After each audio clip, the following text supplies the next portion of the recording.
आज के इस वीडियो में मैं लेकर आई हूँ बीए फर्स्ट सेमेस्टर यानी कि बीए फर्स्ट ईयर। तो जितने भी स्टूडेंट बीए फर्स्ट ईयर के हैं यानी कि बीए फर्स्ट सेमेस्टर का भी पहली बार एग्ज़ाम देने वाले हैं, तो उनका जियोग्राफी अगर उनका सब्जेक्ट है तो उनका फर्स्ट पेपर का नाम है भौतिक भूगोल। ठीक है, क्या है? भौतिक भूगोल यानी कि फिजिकल जियोग्राफी। और इसमें इस वीडियो में मैं आपको जानकारी देने वाली हूँ। पहले आप ध्यान से सुनिएगा। देखिए, आपको प्रश्न पूछे जाएंगे 3 टाइप से।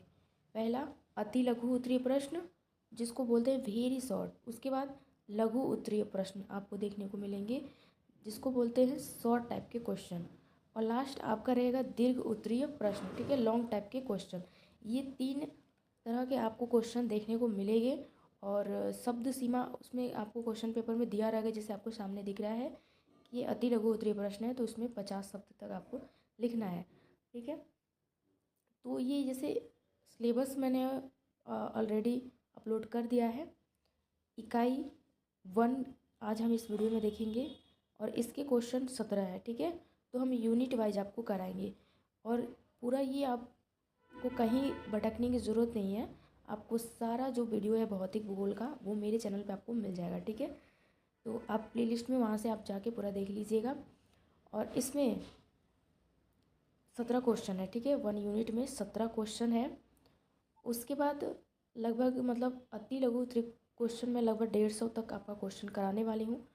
और 10 क्वेश्चन के लिए ध्यान से सुनिए, क्योंकि जो आपका क्वेश्चन पेपर रहेगा उसमें 10 क्वेश्चन ऐसे हैं जो आपको करना अनिवार्य है। ठीक है, तो वो 10 क्वेश्चन के लिए मैं आपको 150 क्वेश्चन कराऊँगी। ठीक है, छोटा छोटा क्वेश्चन होता है 50-50 शब्दों का, तो आप ऐसा नहीं डरिएगा कि 150 क्वेश्चन बहुत ज़्यादा होता है। उसके बाद जैसे ही ये कंप्लीट होगा अति लघु उत्तरीय प्रश्न, फिर मैं आपको कराऊंगी लघु उत्तरीय प्रश्न। और जब वो कंप्लीट हो जाएगा तो दीर्घ उत्तरीय प्रश्न कराऊंगी। मतलब आपका कुल मिला करके ना ही आपको सीरीज का टेंशन लेना है, ना ही आपको बुक का टेंशन लेना है। आपका सारा मटेरियल आपको इस चैनल पे मिल जाएगा। वहाँ प्लेलिस्ट में मैं डाल दूँगी, वहाँ से आप जाके देख लीजिएगा। ठीक है, तो चलिए वीडियो को शुरू करते हैं। तो सबसे पहले इकाई 1 में पहला क्वेश्चन है। पहला क्वेश्चन कह रहा है कि भौतिक भूगोल का विषय क्षेत्र बताइए। ये जो भौतिक भूगोल है ना, इसका अध्ययन कहाँ किया जाता है, कौन से क्षेत्र में किया जाता है, इसका मतलब ये है। तो उत्तर क्या है कि भौतिक भूगोल में सौर मंडल की उत्पत्ति, ठीक है, भौतिक भूगोल में सौर मंडल की उत्पत्ति, नक्षत्रों से सूर्य, चंद्रमा, पृथ्वी का जो संबंध है, चट्टानों की संरचना, भू रक्षण, निक्षेपण, अपर्दन चक्र, जल, पवन। ये देखिए, आप बस ध्यान से सुनते रहिए और देखते जाइए। ये लॉन्ग टाइप में सारे क्वेश्चन जो है लघु में भी आपको मिलेंगे, थोड़ा शब्द सीमा बढ़ाएगा। और फिर से दीर्घ उत्तरीय प्रश्न में भी आपको ये प्रश्न देखने को मिलेंगे। ठीक है, तो उसमें काफ़ी डिटेल होगा। अभी क्या है ना कि ये अति लघु प्रश्न है, तो इसमें आपको थोड़ा शॉर्ट में ही लिखना होगा, उतना आपको डीपली नहीं लिखना है। तो उसके बाद है हिमानी द्वारा निर्मित भूदृश्यों का विश्लेषण। उसके बाद है वायुमंडल की दशाएं, महासागरों की संरचना, किस तरीके की उसकी संरचना है, जंतुओं का वितरण यानी कि विस्तार, स्वरूप का अध्ययन। ये जितने चित्र मतलब है ना टॉपिक, ये सिर्फ ये एक एक टॉपिक है। ठीक है, और ये भौतिक भूगोल में ये विषय क्षेत्र है। अब इसके जैसे नक्षत्रों से सूर्य, चंद्रमा के बारे में पढ़ेंगे, पृथ्वी का संबंध पढ़ेंगे, चट्टानों की संरचना कैसी होती है, बहुत तरीका देखने को मिलेगा, निक्षेपण, अपर्दन चक्र क्या है, जल, पवन से बनने वाली आकृतियाँ, जल हिमानी द्वारा बनने वाली आकृतियाँ, ये सभी चीज़ें क्या है, ये भौतिक भूगोल में ही हम पढ़ते हैं। दूसरा प्रश्न है भौतिक भूगोल की प्रमुख उपशाखाएं बताइए। तो और भी इसके देखिए, जैसे खगोलीय विज्ञान, तो इसमें आया था ना ये सूर्य, चंद्रमा, पृथ्वी, ये सब। तो खगोलीय विज्ञान इसके लिए एक अलग से हो गया, खुद में एक बड़ा ये मान लीजिए बुक। ठीक है, खगोल विज्ञान। मिश्रित भौतिक भूगोल, भू आकृति विज्ञान, ये पूरे अलग टॉपिक है, ये अलग बुक है। ठीक है, भू आकृति, जहाँ पे केवल जो पृथ्वी की आकृति है ना, कटा छटा, ये सब जितने प्रकार की आकृति है उसके बारे में पूरा अध्ययन है।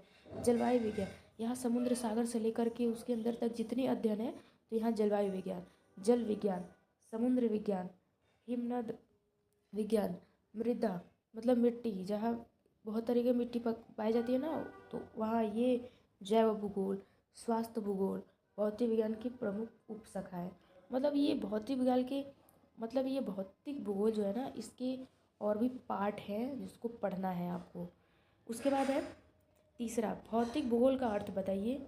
जो ये क्वेश्चन पहले देना चाहिए था, ये थोड़ा बाद में देना है, ठीक है। चलिए, भौतिक भूगोल का अर्थ बताइए, भौतिक भूगोल क्या है, इस तरीके से आपसे क्वेश्चन पूछेगा। तो भौतिक भूगोल के अंतर्गत पृथ्वी के भौतिक पर्यावरण से परस्पर संबंध रखने वाले घटनाओं का अध्ययन किया जाता है जो मानव जीवन को प्रभावित करती है। तो यहाँ पे शब्द सीमा कम दिया है, तो मैं आपको बता देती हूँ। जैसे वो भौतिक भूगोल में जैसे मानव जीवन का दैनिक जीवन है, रोज़मर्रा का जीवन है, उसमें भौतिक भूगोल का बहुत महत्वपूर्ण भूमिका है। भौतिक भूगोल में जैसे कि भूमंडल, वायुमंडल, जलमंडल, जितनी भी आपको प्राणी देखने को मिलेंगे, प्राणी जगत, या उसको हम जैवमंडल कह सकते हैं, जितनी भी जैवमंडल के अंतर्गत आते हैं। जैसे उदाहरण के लिए पानी का एक स्थान से दूसरे स्थान पर कैसे विभाजित होता है, भूमंडल पर वायु कैसे नियमित रूप से चलता है, आंतरिक बाह्य प्रभाव से धरातल का जो परिवर्तन होना, जैसे भूकंप वगैरह आता है तो कुछ भाग अंदर चला जाता है, कुछ भाग बाहर आता है, तो वो कैसे होता है। वनस्पति कब हरे हरे पौध जैसे पत्तियाँ निकलने लगती है, कब पूरे पत्तियाँ झड़ा देती है, ये सभी जो है जानकारियाँ हैं। कहीं ना कहीं ये पूरे भू आकृति विज्ञान, मृदा विज्ञान, ये सब का प्रभाव पड़ता है। तो भौतिक भूगोल में ये सब चीज़ें आएंगे, तो हम इसको कह सकते हैं कि भौतिक भूगोल जो है मानव इतिहास कहा जा सकता है, ठीक है।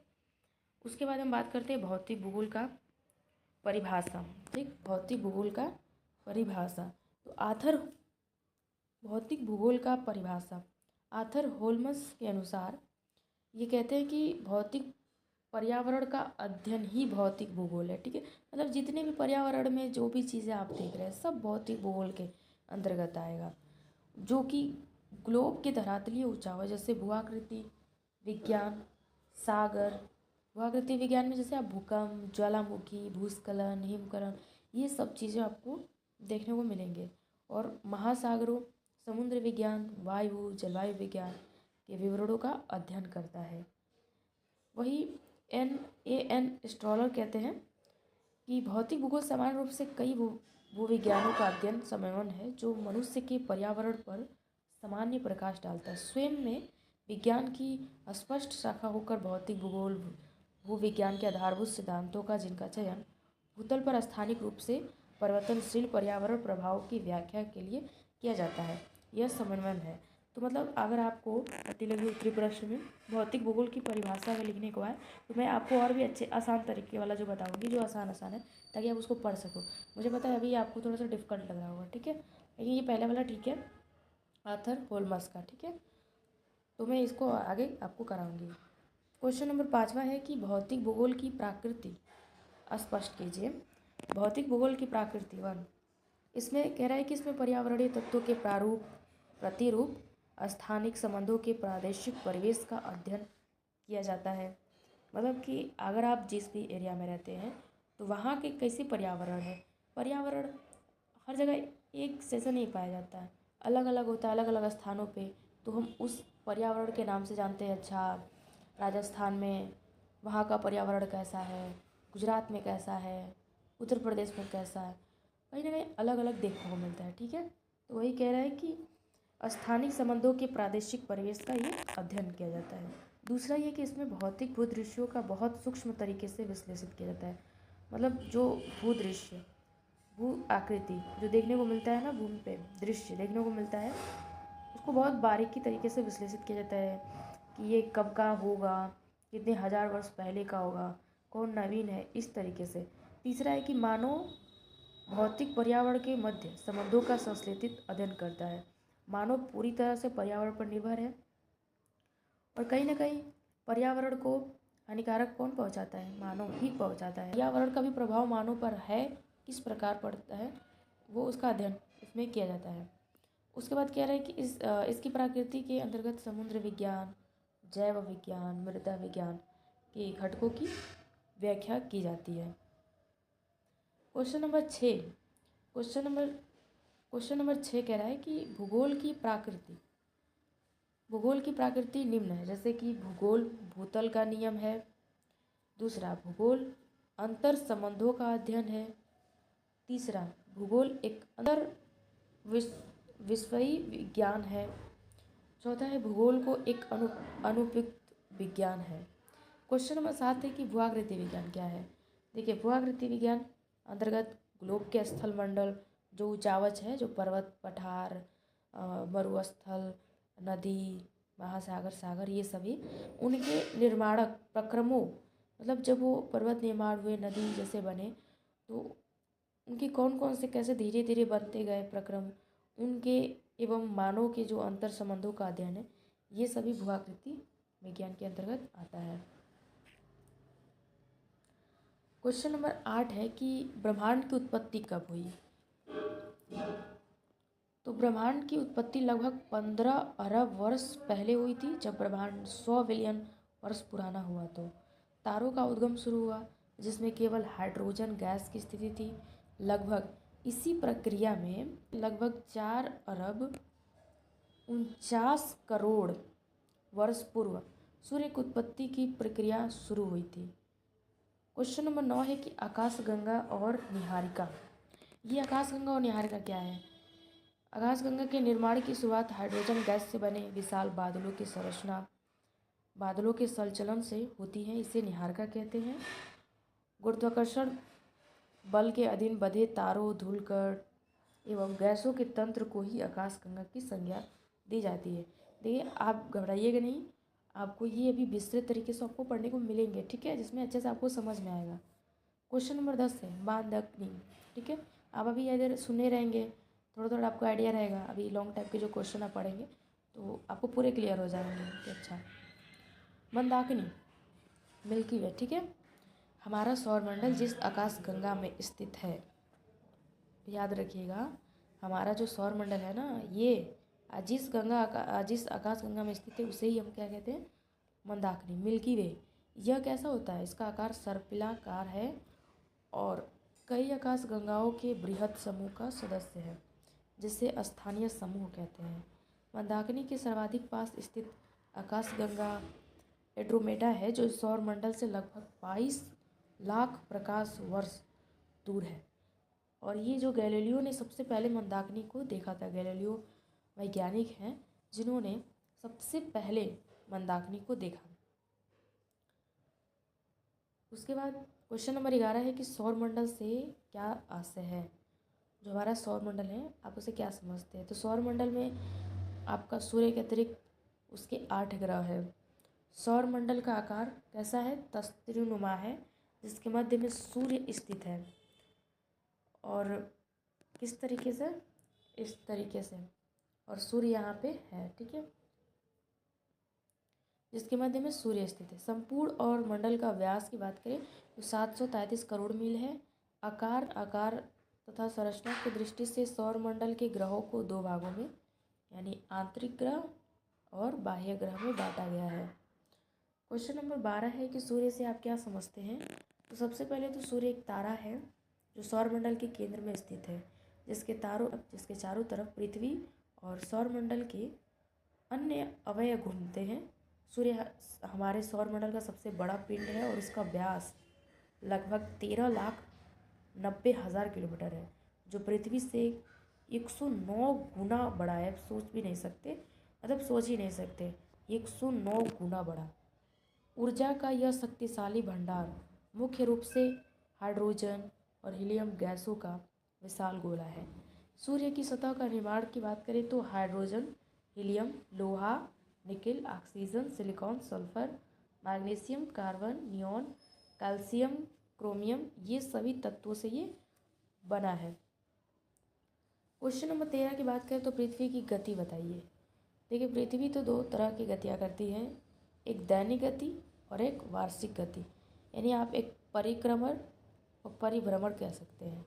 पृथ्वी अपने अक्ष पर 23 घंटे 50 मिनट में घूमकर एक चक्कर पूरा करती है और इसे पृथ्वी की दैनिक गति कहते हैं।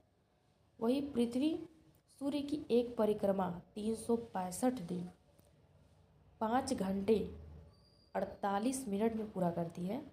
पृथ्वी सूर्य की परिक्रमा लगभग 80 किलोमीटर प्रति सेकेंड की औसत गति से ये गति करती है। तो ये आपको ध्यान में रखना है। क्वेश्चन नंबर 14 है कि पृथ्वी के भू परिभ्रमण का प्रभाव बताइए। अब जो है पृथ्वी परिभ्रमण करती है तो क्या क्या प्रभाव पड़ते हैं। तो सबसे पहले दिन रात का होना, उसके बाद प्रातः, मध्याह्न, साय एवं अर्धरात्रि का होना। तीसरा, दिन रात के परिणाम का निर्धारण, मतलब कि कब दिन होगा कब रात होगा। पृथ्वी पर किसी स्थान की स्थिति का ज्ञान होना। पवनों तथा समुद्री धाराओं की दिशा में परिवर्तन होना। क्वेश्चन नंबर 15 है पृथ्वी की वार्षिक गति का प्रभाव। पहला, वर्ष का निर्माण, मतलब जब परिक्रमा करती है पृथ्वी तब वर्ष का निर्माण होता है। ऋतु परिवर्तन होता है। दिन रात का छोटा बड़ा होना। सूर्य की मध्याह्न बेला की ऊंचाई का बदलते रहना। कर्क तथा मकर रेखाओं तथा कटिबंधों का निर्धारण। और 6 है कि ध्रुवों पर 6 महीने का दिन और 6 महीने का रात का होना। और 7वां, भूमध्य रेखा पर दिन और रात की समानता।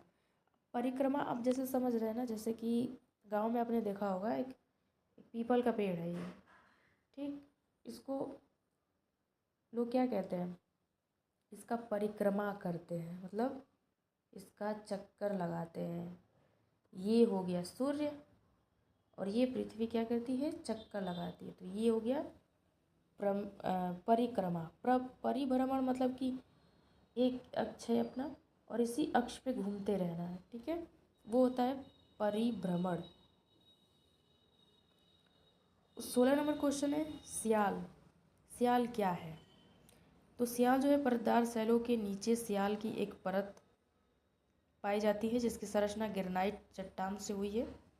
इस परत की रचना सिलिका एल्यूमिनियम से हुई है। सियाल सीमा निफे अपने बड़ा होगा। जो पृथ्वी हमारी है ना, ये जो हमारी पृथ्वी है इसको 3 भागों में बांटा गया है।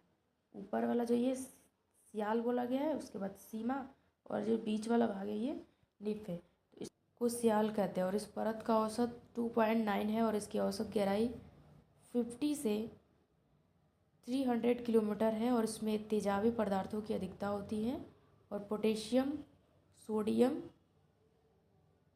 तथा एल्युमिनियम के सिलिकेट पाए जाते हैं। महाद्वीपों की रचना सियाल से मानी जाती है। लास्ट क्वेश्चन है निफ़े।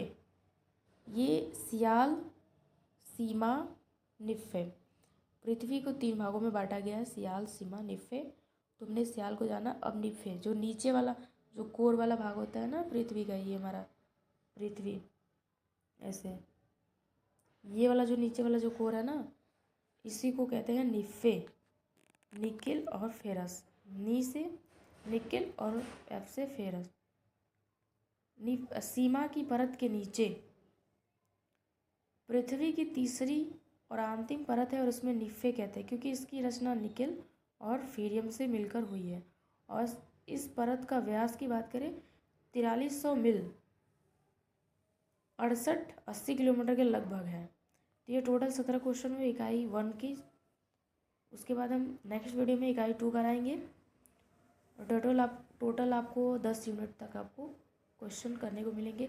और ये जो क्वेश्चन हमने किया ना, इसी का आपको लघु उत्तरीय भी प्रश्न मिलेंगे। सिर्फ शब्द बढ़ेगा, क्वेश्चन लगभग यही सब रहेगा और इसी का आपको दीर्घ उत्तरीय प्रश्न भी मिलेगा। इसका शब्द सीमा काफ़ी अच्छा रहेगा, ठीक, मतलब वही 250 तक का। तो उम्मीद करते हैं वीडियो आपको पसंद आया होगा। पसंद होगा तो लाइक शेयर कमेंट जरूर करिएगा और आपको कोई प्रॉब्लम हो तो आप ज़रूर कमेंट करके पूछ सकते हैं। चलिए मिलते हैं नेक्स्ट वीडियो में, तब तक के लिए जय हिंद।